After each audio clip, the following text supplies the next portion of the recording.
Olá, pessoal do quarto ano, bom dia! Hoje estamos iniciando mais uma aula, né? Hoje, dia 2 de junho, terça-feira. Então, vamos lá? Hoje nós teremos, então, português e ciências e uma atividade de inglês na apostila. Então, vamos começar por português, pessoal. Hoje nós iremos trabalhar as páginas 19 a 21. Então, abram lá em português, página 19, ok? Lá na página 19, vocês têm lá o título, Sinonímia e Coesão.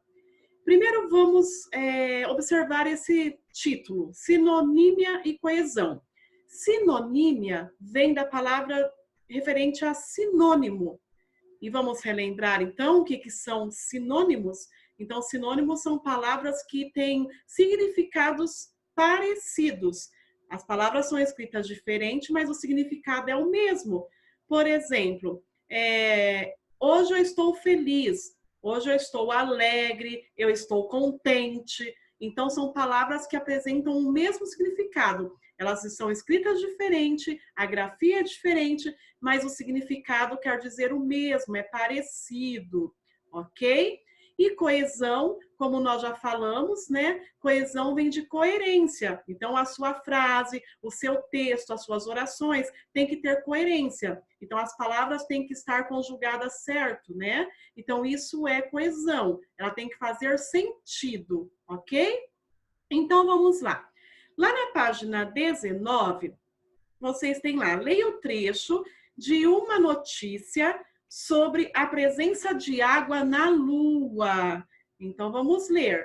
Como vocês viram, né, a professora já falou, na apostila de português nós estamos trabalhando tudo sobre a água, né? Então, todos os assuntos, todos os conteúdos estão relativos à água. Então, prestem bastante atenção, é muito importante, ok?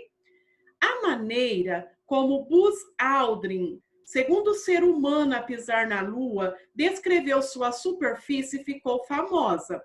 O astronauta da missão Apollo 11 definiu aquele ambiente como uma magnífica desolação.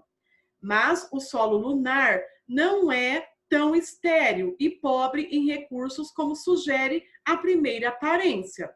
A crosta pode até ser inóspita e poeirenta. Mas é só cavar um pouco para que a história seja outra. É o que sugere um novo estudo publicado na revista Nature.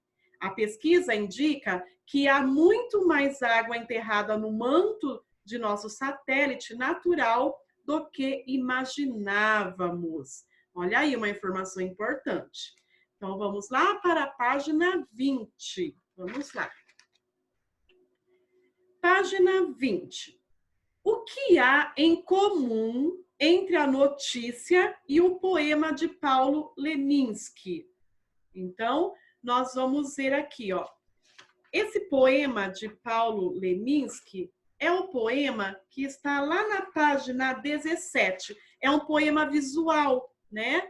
Então, o poema visual quer dizer que, ao mesmo tempo que ele tem palavras, ele simboliza a própria palavra. Então, tá lá, ó, lua na água. E olha que legal, lua na água. E aí vem lá o efeito de uma água, né? Como se fosse um reflexo, escrito lua na água, ok?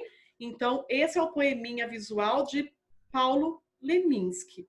Então, aqui está perguntando, vamos voltando na página 20. Tá? Esse poeminha está na 17. Está perguntando o que há de comum. Quando eu pergunto o que há em comum, é alguma coisa parecida, ok?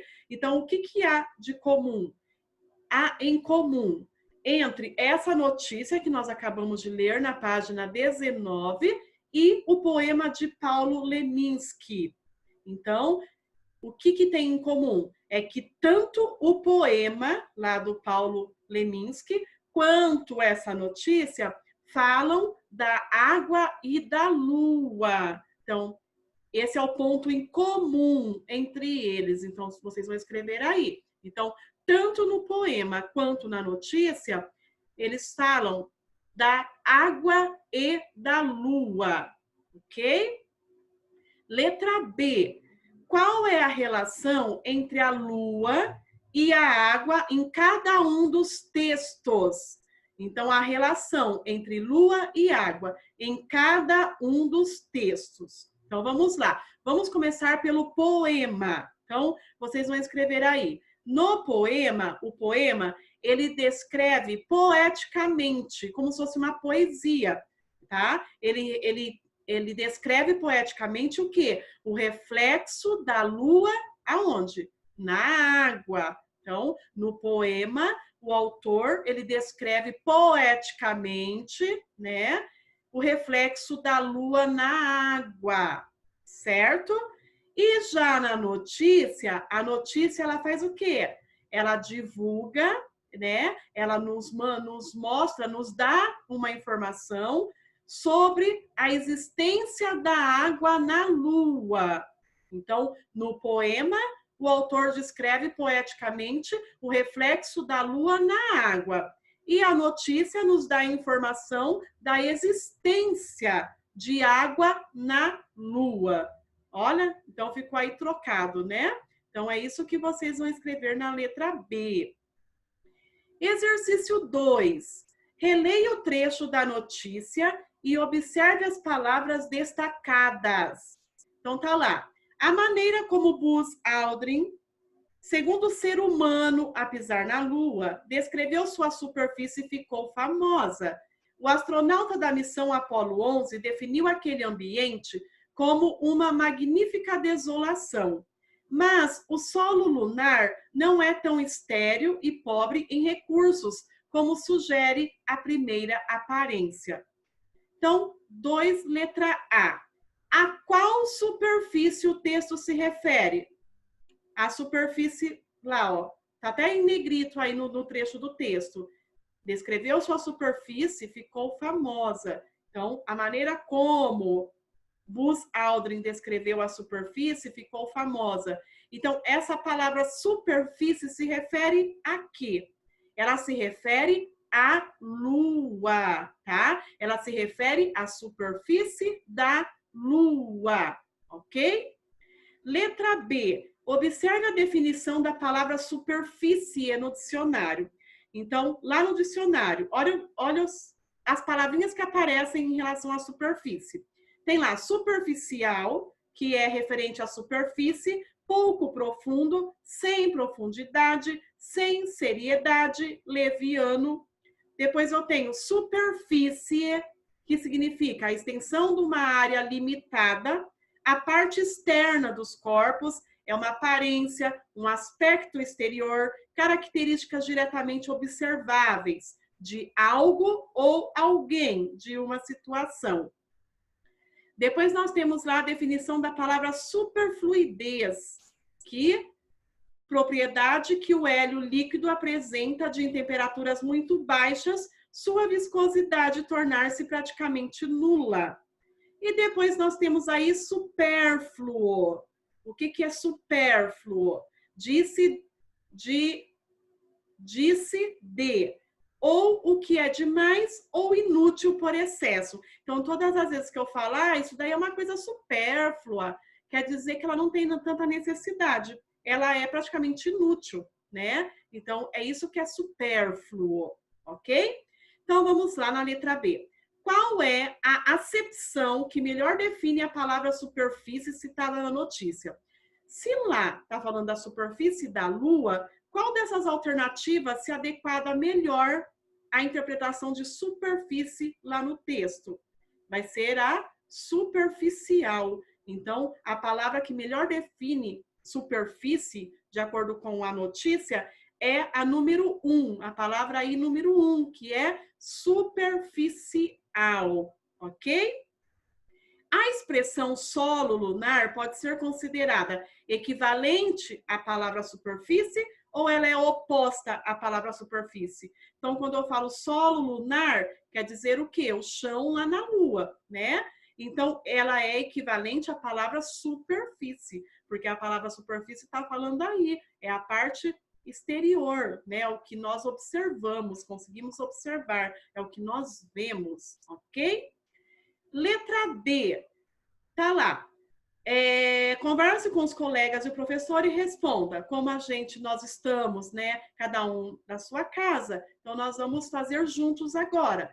Por que o autor do texto usou uma expressão equivalente para se referir à superfície da Lua? Então, por que usou, ao invés dele falar da Lua de novo, por que ele usou superfície? Para evitar, né, a repetição dessa palavra. Qual palavra? Superfície.